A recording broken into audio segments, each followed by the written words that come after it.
किशन और मोहन दो पक्के दोस्त थे। एक दिन उन्हें गांव के पास एक पुराना नक्शा मिला जिसमें खजाने का जिक्र था। दोनों ने फैसला किया कि वे इस खजाने को खोज निकालेंगे। रात के अंधेरे में दोनों दोस्त नक्शे को लेकर जंगल की ओर चल पड़े। कुछ दूर जाने के बाद उन्हें एक पुराना मंदिर दिखा।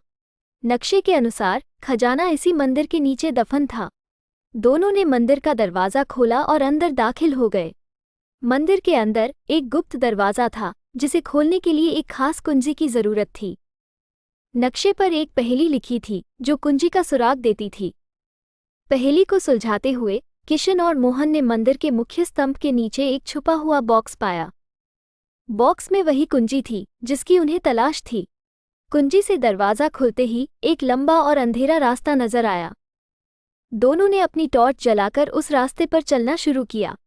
रास्ते में अचानक दीवारों पर चित्र उभरने लगे जो एक प्राचीन कहानी बयां कर रहे थे। कहानी में एक शूरवीर था जिसने अपने गांव को दुश्मनों से बचाया था और खजाना इसी मंदिर में छुपाया था।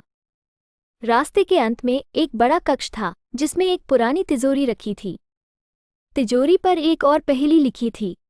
इस पहेली को सुलझाने पर ही तिजोरी खुल सकती थी। किशन और मोहन ने मिलकर पहेली को सुलझाया और तिजोरी खोल दी।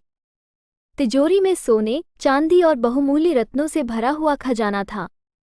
जैसे ही उन्होंने खजाना उठाने की कोशिश की, कक्ष में एक जोरदार आवाज गूंजी, तुमने मेरी अमानत को छुआ है, अब तुम्हें इसका मूल्य चुकाना होगा। किशन और मोहन डर गए और जल्दी से खजाना छोड़कर बाहर की ओर भागे।